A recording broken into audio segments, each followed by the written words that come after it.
주 단위 투자 에코프로 대표 직속 M&A팀 꾸렸다. 에코프로 그룹 지주사인 에코프로가 인수합병 전담 조직을 꾸리고 최대 1조 원 이상의 대규모 투자에 나선다.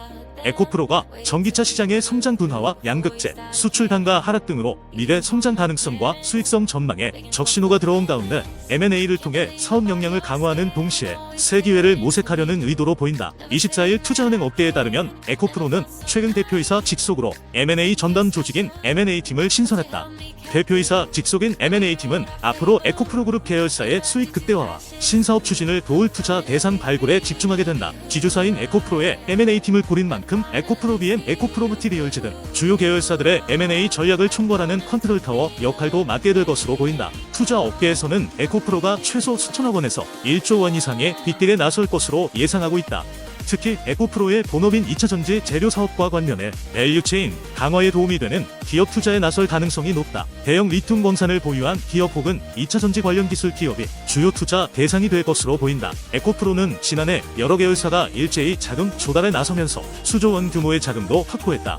지난해 9월 말 기준 에코프로가 보유한 현금성 자산과 단기 금융 상품 규모만 1조 원을 웃돈다. 가장 많은 투자금을 확보한 곳은 에코프로 BM이다. 에코프로 BM은 지난해 7월 전환사채 발행을 통해 4,400억 원을 조달했는데 이 중 3,000억 원을 타법인 주식 취득에 활용하겠다고 밝힌 바 있다. 에코프로 머티리얼즈와 에코프로 이노베이션은 각각 기업 공개와 유산 증자를 통해 약 8,000억 원 이상의 자금을 확보했으며 에코프로도 1,000억 원 규모 회사채를 발행하기도 했다. 에코프로는 원활한 M&A 추진을 위해 지난해 3일 회계법인, 안진회계법인 등 국내 주요 회계법인들과 협력 관계도 구축했다.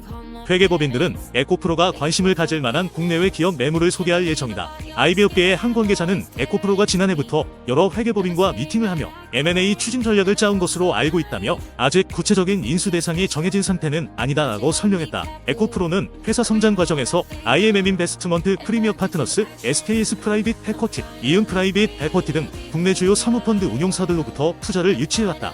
향후 해당 PEF 운용사들이 에코프로가 추진할 M&A의 든든한 우군으로서 협력할 가능성이 높다. 최근 에코프로는 M&A팀 외에도 해외 광산 개발 등을 목적으로 글로벌 자원실도 신설했는데 앞으로 두 조직이 긴밀한 협력에 나설 것으로 전망된다. 에코프로의 벤처 투자 계열사인 에코프로 파트너스도 에코프로의 M&A 추진과 관련한 직간접적인 도움을 줄 수 있을 것으로 예상된다. 에코프로 파트너스에는 이동채 전 에코프로 회장의 장녀인 이연수 상무가 투자 인력으로 근무하고 있다. 에코프로 측에서는 M&A팀 신설 여부에 대해 내부 확인이 필요하다며 답변을 피했다. 배당 기준일 약 45거래일 전부터 기관의 누적 순매수세가 확대되는 경향을 보여온 만큼 고배 당 종목에 주목해야 할 시기라는 분석이 나왔다. 특히 결산 배당 기준일 변경으로 3월 말에는 분기 배당을 지급하는 기업들의 경우 더블 배당까지 기대할 수 있다. 김정윤 대신증권연구원은 25일 보고서를 통해 결산 배당의 경우 배당 기준일은 늦으면 4월 초에 설정될 수 있는데 지금부터 주목해야 하는 이유는 바로 기관 자금이 선제적으로 들어오기 때문이라고 밝혔다.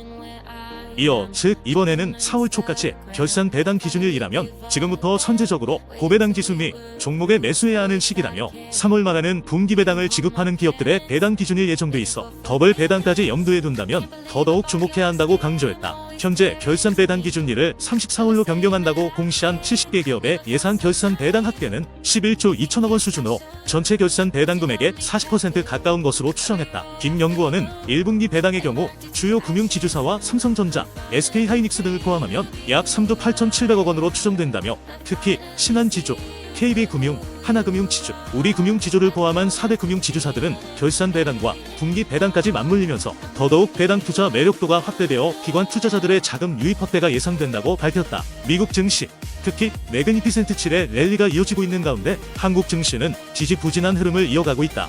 이는 한국 증시가 인공지능 낙수 효과를 얻지 못하고 있는 데다 트렌드 쇼링 수혜도 받지 못하는 상황이라는 지적이 나왔다. 오는 11월 미국 대선에서 트럼프 대통령이 당선되면 그간 미국이 진행해온 인플레이션 감축법과 폐지될 것이라는 우려가 나오는 가운데 풍력 섹터만큼은 타격이 미미할 것이라는 분석이 나왔다. 명지훈 신한투자증권 연구원에 따르면 지난 15일 아이오와에서 이뤄진 공화당 첫 경선에서 트럼프는 과반의 득표율을 얻으며 승리했다.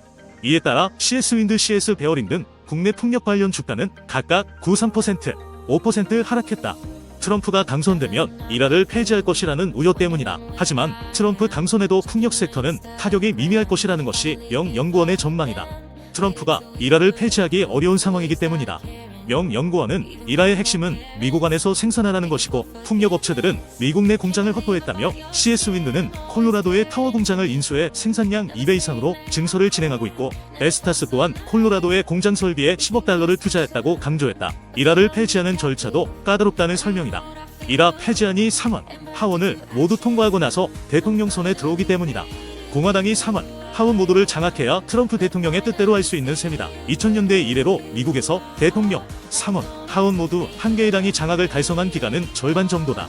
또한 명 연구원은 트럼프가 집권했던 2017년부터 2020년까지 세액 공제는 계속됐다며 미국 풍력 발전 설치량은 급성장했는데 2017년 실천 151메가와트에서 2020년에는 역대 최고치인 16,969메가와트가 설치됐다고 강조했다. 결국 트럼프는 과거 집권기에도 풍력 산업 성장을 막지 못했으며 현재는 풍력 산업이 만들어내는 일자리를 포기할 수 없다는 분석이 나온다. 만에 하나 그러고 싶어도 법안인 이라를 개정 혹은 폐기하는 것은 절차상 어렵다기 때문에 트럼프 대통령의 당선이 신재생 에너지 한파로 이어지는 걱정은 접어둬도 된다고 명 연구원은 전했다.